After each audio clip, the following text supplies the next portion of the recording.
If you want to know why I think niching is for losers and quitters, then in this video I'm going to explain.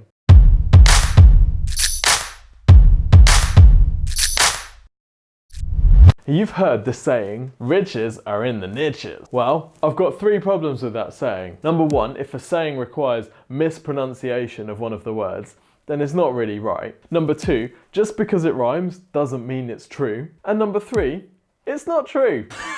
You see, whilst riches might be in the niches, a house on a beach is built by Reach. So let's explore what niching really is. Now, by the way, if you're okay playing small for your entire life, that's totally fine, and niche away. But here's what a niche is. So let's say that that is the whole market, right? That is the entirety of the market. A niche is basically defined by who you don't serve. So this would be a niche. We're just serving people in this particular space. We don't serve anybody else outside our little niche. We just serve people in our market. Now that's fine when you're starting a business, because when you're starting a business, niching gives you a bit of credibility and it gives you the security and the confidence to know that you can serve people well. But the trouble is, when one of these people says, oh, can you do something over here for me? Can you do something else for me? You say, well, no, because I'm in this niche. I really can't serve you there. And they say, oh, okay, never mind then. And then they go quiet. And then the next thing that you know is they have found another business who does what they need plus what you do. And you've lost that company to a company that plays a bit wider. So what really you should be doing when you're looking to get growing and someone says, do you do this thing? You say, not yet, but we will. And then you figure it out and then you do it. And by doing it, you expand your reach.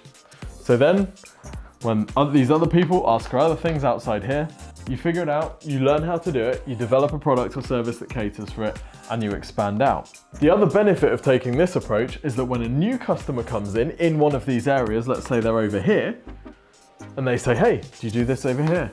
Well, not yet, but we will do. And then you figure it out and then you do it.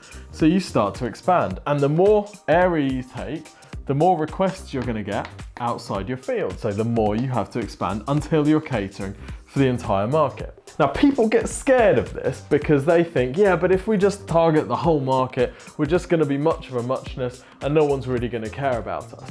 No, that's only the case if you suck at marketing. You can target the whole market and be really freaking good, right? When Apple releases an iPhone, people don't go, yeah, but that's just a mass market product. I don't want that. That's just rubbish. No, they go, that's a mass market product. There's a reason everyone's bought it because it's freaking awesome.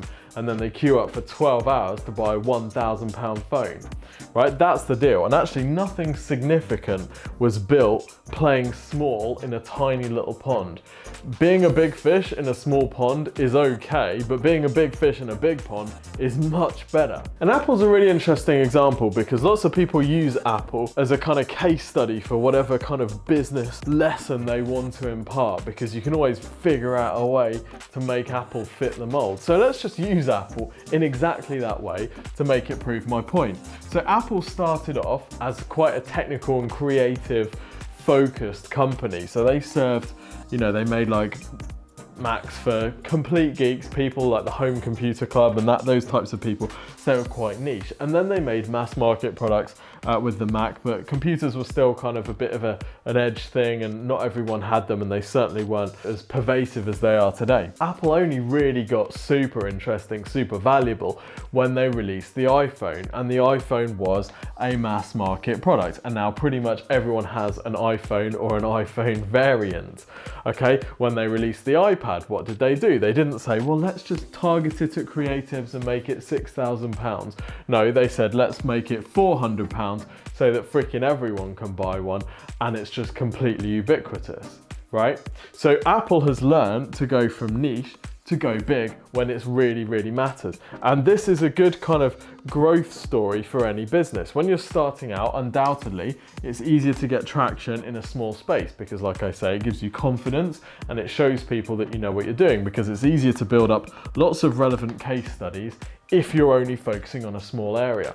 But that shouldn't be the entirety of your business, because what happens if, for example, that space all of a sudden the market changes and that space gets cut in half, or if you're focusing on a specific type of business as your client, for example, and something changes, regulation changes, all of a sudden that space can be completely wiped out, and that's left you really vulnerable because you actually have no presence in the rest of the market at all. So it's a complete myth that riches are in the niches. Risk is in the niches, yeah.